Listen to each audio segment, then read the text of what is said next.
Épisode 2 sur les apparitions à Fatima. Bonsoir à tous et bienvenue dans cette deuxième partie de notre podcast sur les apparitions mariales à Fatima. Au thème de la soigneuse préparation réalisée par l'ange, les voyants restèrent sensibilisés aux confidences de la Mère de Dieu.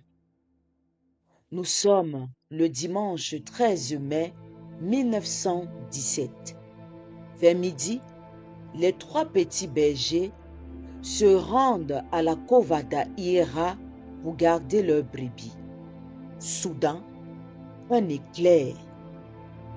Ils virent au-dessus d'un chêne vert une dame, vêtue entièrement de blanc, plus brillant que le soleil, resplendissant d'une lumière plus claire et plus intense que celle d'un verre cristal rempli d'une eau cristalline, et traversée par les rayons du soleil le plus ardent.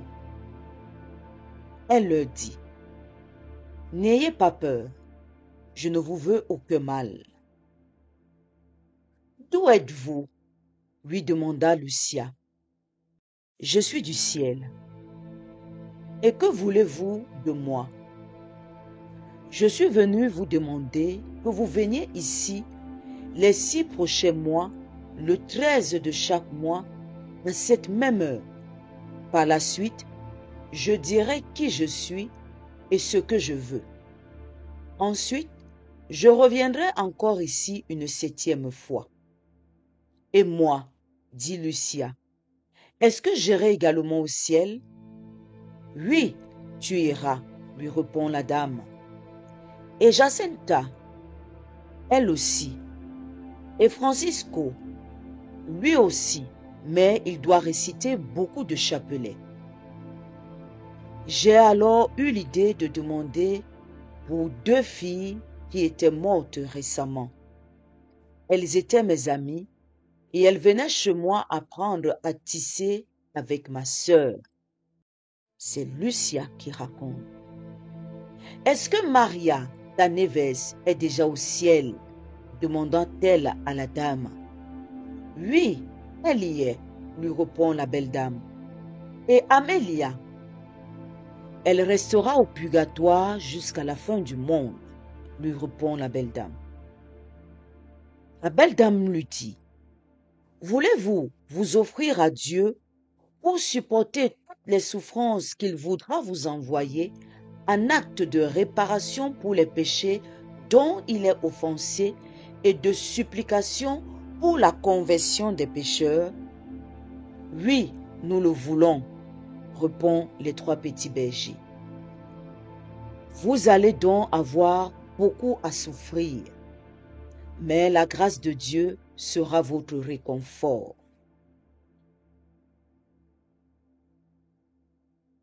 Ensuite, Lucia raconte un phénomène étrange.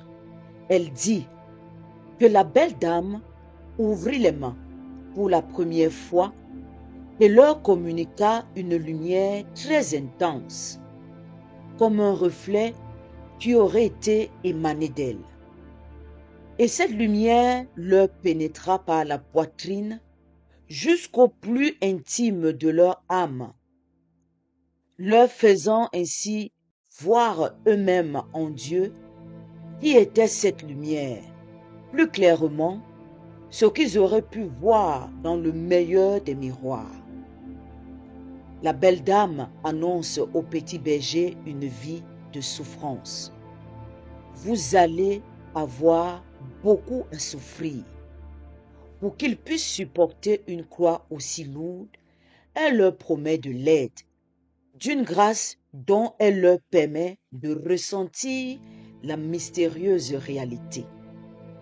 Alors, sous l'effet d'une impulsion intérieure qui leur fut également communiquée, les 3 petits bergers tombaient à genoux et ils répétaient du fond de leur cœur: « Ô très sainte Trinité, je vous adore.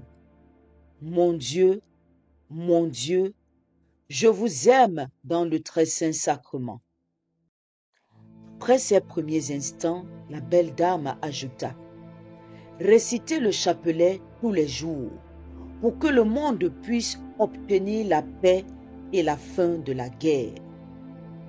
Ensuite, la belle dame commença à s'élever tranquillement, montant en direction du levant jusqu'à disparaître dans l'immensité du ciel. Le message est clair. Pour la première apparition de la Vierge Marie à Fatima, ce 13 mai 1917. Le message est simple mais exigeant. Prière, sacrifice, conversion. Les enfants acceptent. Elle leur demande de revenir chaque 13 du mois pendant 6 mois, de réciter le chapelet chaque jour et de s'offrir à Dieu pour la conversion des pécheurs et la paix. Elle leur annonce beaucoup de souffrances, mais la grâce de Dieu sera leur réconfort. Ainsi s'achève notre deuxième épisode. Ce que nous devons retenir de cette première apparition, c'est que la dame a demandé 3 choses. Premièrement, se rendre à ce lieu tous les 6 mois. Deuxièmement, de réciter le chapelet.